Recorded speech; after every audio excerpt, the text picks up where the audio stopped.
Salut à tous, bienvenue sur Info du Barça, la chaîne 100% dédiée au FC Barcelone. Retrouvez ici toute l'actualité du club, des analyses, des infos récentes et bien plus. Si vous êtes passionné par le Barça, abonnez-vous et restez connectés pour ne rien manquer. Voici les grands points que nous allons développer. Premièrement, le Barça reprend les commandes. Ensuite, pourquoi Flick a puni l'indispensable Koundé contre le Rayo. Et, une offre monumentale pour Rafinha. Et d'autres infos du Barça. Je vais tout vous expliquer dans un instant, alors restez jusqu'à la fin de la vidéo pour ne rien manquer. Mais avant de commencer, si c'est la première fois que vous êtes là, n'oubliez pas de vous abonner à la chaîne et d'activer les notifications pour être informé de toutes nos vidéos d'actualité comme celle-ci. Pensez aussi à laisser un gros pouce bleu et à partager vos commentaires. Si c'est fait, c'est parti les amis. Le Barça reprend les commandes. Le FC Barcelone avait l'opportunité de retrouver la tête de la Liga ce lundi soir en cas de victoire sur le Rayo Vallecano. Mission accomplie. Pour la deuxième journée de championnat consécutive, le Real Madrid et l'Atlético de Madrid ont loupé le coche ce week-end, se contentant d'un match nul, contre Osasuna et le Celta Vigo respectivement. Un train de sénateurs dont a su profiter le FC Barcelone, crédité ce jour d'une 4e victoire de rang en Liga pour en reprendre le commandement. Face au Rayo Vallecano sur la pelouse du Montjuïc, les Blaugrana ont toutefois peiné à faire la différence lundi soir, victorieux sur la plus petite démarche grâce à un pénalty transformé par Lewandowski peu avant la demi-heure de jeu 1-0, 28e minute. Un avantage alors logique mis à mal cependant par des visiteurs combatifs et accrocheurs. En fin de première période ainsi, les Madrilènes de Vallecas auraient dû obtenir l'égalisation, seulement le but signé de Frutos 43e minute a finalement été invalidé pour un hors-jeu de position de NTK, lequel n'a en rien pourtant influencé l'action. Et le coup près de passer tout près encore dans le temps additionnel de la partie quand le même de Frutos a vu sa reprise de la tête à bout portant fuir le cadre de la cage catalane 90+1. Assurément, le FC Barcelone s'en tire à bon compte ce soir, avec un leadership retrouvé au détriment d'un Real Madrid devancé à la différence de but, l'Atlético de Madrid ne pointant guère qu'à une longueur du tandem classique. À 8 jours d'une finale de Coupe du Roi qui opposera les Blaugrana aux Colchoneros. L'autre information. Analyse rapide de la victoire contre le Rayo qui remet le Barça en tête. Le FC Barcelone a profité des déboires du Real Madrid et de l'Atlético lundi pour reprendre sa place de leader. Il aurait été impardonnable de trébucher face au Rayo, mais le Barça n'a pas failli et a repris l'avantage 7 journées plus tard. Les hommes de Hansi Flick ont profité des nuls du Real Madrid 1-1 à domicile contre Osasuna et de l'Atlético de Madrid 1-1 à domicile contre le Celta pour les dépasser au classement de la Liga. À 14 journées de la fin, le Barça est désormais à égalité avec les Blancos avec 51 points mais avec un meilleur goal average global plus 40 contre plus 29 et compte un point d'avance sur les Colchoneros. Il y a seulement 3 matchs, les Blaugrana étaient à 7 points du Real Madrid et à 3 de l'Atlético, mais les Merengues ont concédé une défaite et fait de nul, tandis que les Colchoneros n'ont récolté que 2 points lors de leurs 2 derniers matchs. La dernière fois que le Barça a terminé premier du classement, c'était lors de la 17e journée, lorsqu'il comptait 38 points, un de plus que Madrid et l'Atlético, même si ces deux clubs avaient joué un match de moins. La défaite 1-2 contre l'équipe de Diego Simeone, le 21 décembre, a fait perdre la tête aux Catalans. Avec sa 4e victoire consécutive, ce qui n'était plus arrivé depuis le 3 novembre, Barcelone a égalé sa 2e meilleure série de la saison en championnat. Le meilleur était 7 dans les 7 premiers jours. Alors que Madrid reçoit Manchester City en Ligue des Champions, les supporters catalans et de l'Atlético se reposeront jusqu'au week-end. Le samedi, Valence, Atlético et Las Palmas, Barça avant Madrid, Gérone dimanche. L'autre information. Pourquoi Flick a puni l'indispensable Koundé contre le Rayo? Titulaire indiscutable cette saison au Barça, ayant joué au moins une minute dans toutes les rencontres disputées par le club catalan, Jules Koundé était sur le banc des remplaçants ce lundi face au Rayo Vallecano. La faute, semble-t-il, à un retard lors de la causerie d'avant-match. Jules Koundé sera sur le banc, c'est une décision interne.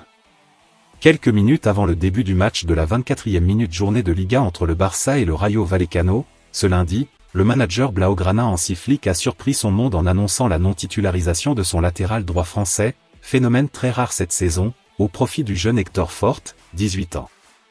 Footballeur le plus utilisé en 2024 avec près de 6000 minutes sur la pelouse et près de 70 matchs toutes compétitions confondues, l'international tricolore part sur de bonnes bases lors de cette saison 2024 à 2025 avec d'ores et déjà près de 3000 minutes de jeu et une apparition lors de toutes les rencontres officielles du club catalan, 36 matchs déjà.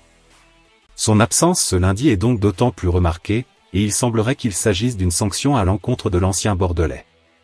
Selon une journaliste de la Cadena Copé, Elena Condis, le Français aurait été sanctionné après être arrivé en retard lors du meeting avec le staff et ses coéquipiers avant le match du jour.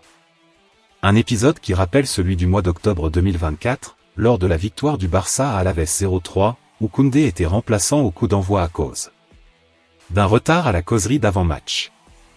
Cette sanction confirmerait ainsi la volonté de Flick de sévir sur les problèmes de ponctualité cette saison. L'autre information. Le plan du Barça avec Szczęsny dévoilé par Deco. Deco, le directeur sportif du Barça, vient de dévoiler le plan des Blaugrana avec Wojciech Szczęsny. Arrivé en début de saison pour pallier la blessure de Marc-André ter Stegen, Wojciech Szczęsny est sorti de sa retraite pour une pige d'1 an avec le FC Barcelone. Au début, le gardien polonais était la doublure d'Inaki Peña, mais Hansi Flick a choisi d'inverser les rôles au début d'année 2025. Alors forcément on se demande, si l'ancien de la Juventus, devenu titulaire du poste, va prolonger son aventure en Catalogne et signer un nouveau contrat d'une saison. Deco a donné des précieux indices. S'il est content, c'est un joueur à garder à l'esprit car il peut nous apporter beaucoup l'année prochaine. Je ne connais pas encore leur plan. Nous n'avons pas encore parlé, mais nous en parlerons sûrement bientôt, assure le directeur sportif portugais à Sport. L'autre information. Chelsea veut s'offrir un crack du Barça à 30 millions. Chelsea s'intéresse au milieu défensif du Barça, Marc Casado. Avec les nombreuses blessures qu'a subi le FC Barcelone en début de saison au milieu de terrain, Marc Casado a pu enchaîner les rencontres. Le milieu de terrain défensif a ainsi pu disputer 19 matchs de Liga, alors qu'il ne semblait pas être dans la rotation au début de l'été. Avec les nombreuses blessures qu'a subi le FC Barcelone en début de saison au milieu de terrain, Marc Casado a pu enchaîner les rencontres. Le milieu de terrain défensif a ainsi pu disputer 19 matchs de Liga, alors qu'il ne semblait pas être dans la rotation au début de l'été. Seulement, comme de nombreux jeunes Catalans, il ne souhaite pas quitter le Barça et veut y rester pour remporter des titres. L'autre information. Flick savoure le succès mais balaie le problème Koundé. L'entraîneur du FC Barcelone, Hansi Flick, s'est exprimé au terme de la victoire contre le Rayo Vallecano. Le FC Barcelone est le nouveau leader de la Liga. À égalité de points avec le Real Madrid, certes, mais leader tout de même. Une sensation logiquement appréciable pour l'entraîneur du club catalan, Hansi Flick, qui s'est exprimé au terme de la rencontre remportée ce lundi contre le Rayo Vallecano. C'était un match difficile parce que l'adversaire a très bien joué. C'est tout ce que je peux dire, et bien sûr nous devons parler de ces choses. Nous analyserons tout et verrons ensuite ce que nous pouvons améliorer. Les joueurs sont heureux. Nous avons bien joué mais nous pouvons faire mieux. En revanche, Flick n'a pas voulu en dire beaucoup plus sur le cas Jules Koundé, relégué sur le banc de touche en raison d'un retard à la causerie d'avant-match. Interrogé sur le sujet, Flick a botté en touche.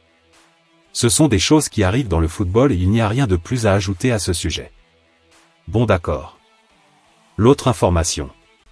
Une offre monumentale pour Rafinha. Rafinha brille cette saison avec le FC Barcelone, affichant une régularité impressionnante avec 21 buts et 10 passes décisives en 31 matchs. Ce bilan attire les regards.